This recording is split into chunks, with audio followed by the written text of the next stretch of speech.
모시도록 하겠습니다. 국민의힘에 당헌 가입하신 분만 손 들어보세요. 어이구, 다 했네. 안 하신 분 손 들어보세요. 한 분밖에 안 계시네. 자, 바쁘시더라도 꼭 해주시기 바랍니다. 손을 드니까 한 분이 저를 보고 미소를 짓고 있습니다. 감동을 받으시는 것 같은데. 자, 바쁘신 가운데도 불구하고 저희들이 이런 행사를 할 때마다 꼭 찾아오셔서 여러분들에게 인사를 드리는 국회의원이 한 명 계십니다. 사선 국회의원이자 이번에 당대표에 출마한 우리 윤상현 의원의 연설을 좀 나오세요.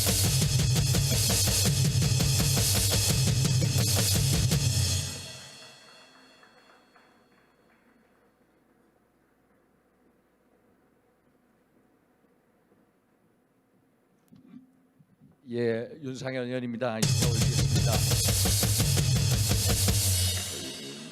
대한민국 최고의 애국 목사 두 분, 우리 존경하는 정광훈 목사님, 또 장경동 목사님, 거듭 경의를 표합니다. 제가 한동안 장경동 목사님하고 새벽마다 카톡으로 5분씩 수개월 동안 같이 성경 구절을 낭독하고 보내고 받고 하는 것을 했었습니다.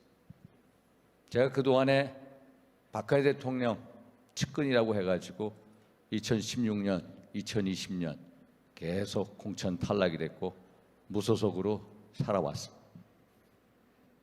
인천이라는 지역구에 일체 연고도 없이 20년 전에 내려가서 그동안 낙선도 하고 공천 탈락도 하고 또 무소속 생활하면서 뼈저리게 현실 정치의 아픔을 느껴봤습니다. 특히 무자비한 문재인 정부가 저에게 또 선거법 위반을 씌워서 지난 가을에 무죄로 됐고 또 지난 겨울에 완전히 대법원에서 무죄 확정을 받았습니다. 그래서 한동안 제가 정치적 활동을 할 수가 없었습니다. 그렇지만 저한테는 정말로 성숙한 믿음의 시간이었습니다. 좀 전에 장경동 목사님께서 성자가 정치를 해야 한다.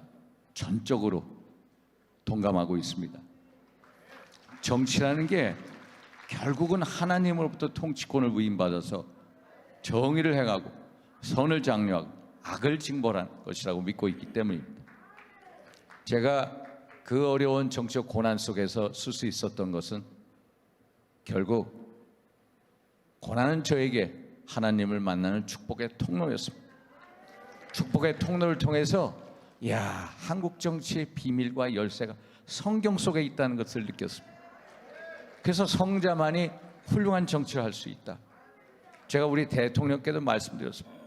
권력에 겸손한 자만이 정치적으로 성공할 수 있는데 권력에 대한 겸손은 본인의 수양으로 절대로 될 수가 없다. 오직 하나님을 믿고 하나님께 충성함으로써 권력에 대한 겸손함이 생긴다. 권력에 대한 겸손이 결국 정치적 성공을 시킨다. 확고한 믿음을 갖고 있습니다. 백악관을 기도실로 만든 아브라함 링컨 대통령처럼 국회를 기도실로 만드는 국회의원들, 또 대통령실을 기도실로 만드는 대통령, 그게 대한민국 정치의 첩경이라고 믿습니다. 저는 20년 동안 정치를 하면서 정치가 20년 전에 비해서 더욱더 황폐화되었습니다. 대한민국 20년 전에 비해서 더욱더 분열됐습니다. 왜 그런가 생각해 봤습니다. 정치가 바로 서지 못하고 있기 때문에. 정치가 바로 서지 못한 이유는 정당이 바로 서지 못하고 있기 때문입니다. 우리 당에 있는 분들 전부 다 윤석열 정부의 성공을 얘기합니다. 총선 승리를 얘기합니다. 그런데 곰곰이 생각해 보십시오. 대한민국 우파 정부 중에 성공한 정부가 있었나? 거의 없었습니다. 우리가 알고 있는 박근혜 정부, 이명박 정부, 노태우 정부, 전두환 정부, 우리 박정희 정부 전부 다 결말이 안 좋았습니다. 결국 우파 정부가 성공할 확률 10%도 안 됩니다. 윤석열 정부 성공할 확률 솔직히 10% 안 됩니다. 그럼 어떻게 성공한 정부를 만들 수 있습니까? 그것은 우리 국민의힘 정당 정치의 개혁에서부터 시작해야 돼요. 우리 국민의힘의 모습을 보면은 너무나도 뺄셈 정치의 DNA를 가지고 있어요. 뺄셈 정치가 아니라 덧셈 정치의 DNA를 빨리 주입시켜야 합니다. 박근혜 대통령 탄핵했습니다. 정말로 민주당과 내통을 해서 우리가 뽑은 대통령을 탄핵했습니다. 박근혜 대통령 탄핵의 결과가 무엇입니까? 무지막지한 무자비한 문재인 정부를 퇴동시켰습니다. 대한민국 가치와 근간을 송두리째 무너뜨렸습니다. 정치는 완전히 문민 독자되고 경제는 깡그리 망조가나고 그리고 외교안보는 해체되었습니다. 결국 탄핵의 결과, 뺄셈 정치의 결과가 대한민국을 망쳤습니다. 저 같은 사람 박근혜 대통령 측근이라고 해서 공천 학살했습니다. 공천 학살의 결과는 무엇입니까? 결국 우리 국민의힘이 103석으로 쪼그라들었습니다. 민주당은 180석 이상이 됐습니다. 결국 친박 공천 학살도 우리 당을 망조르들게 했습니다. 결국 박근혜 대통령 탄핵, 친박 공천 학살의 결과는 대한민국을 망쳤고 또 우리 국민의힘을 망쳤습니다. 그래서 뺄셈 정치의 DNA를 배격하고 반드시 덧셈 정치의 DNA로 바꿔야 합니다. 혁신해야 됩니다. 우리 모두 같은 동료라는 의식하에 원팀 정신으로 상대의 존재를 인정하고 상생 화합의 정치로 가야 돼. 그게 필수 불가결한 조건입니다.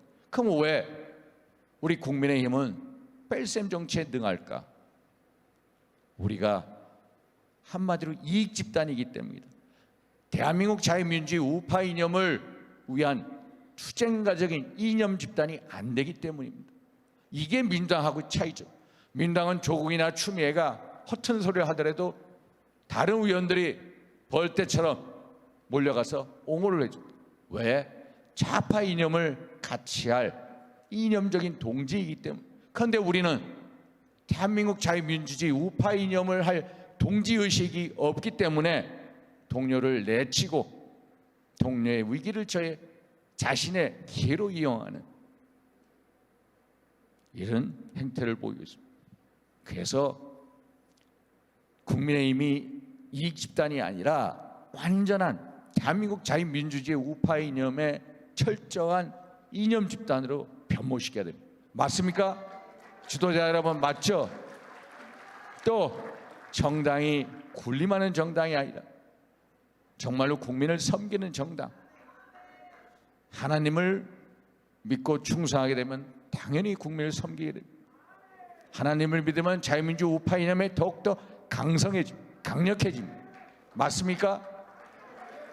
당을 서비스 정당, 권력에 겸손한 정당, 또 당원이 진짜 주인인 정당으로 만듭니다.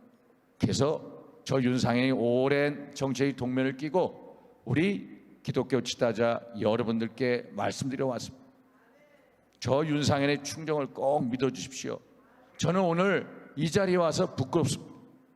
정말로 우리 정광훈 목사님께서 국회의원 200석을 만들고자 하는 그 열정 누구보다도 대한민국 어떤 분보다 큽니다.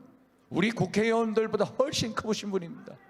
정말 우리 당의 최대 총재 우리 정광훈 목사님 해도 과언이 아닙니다.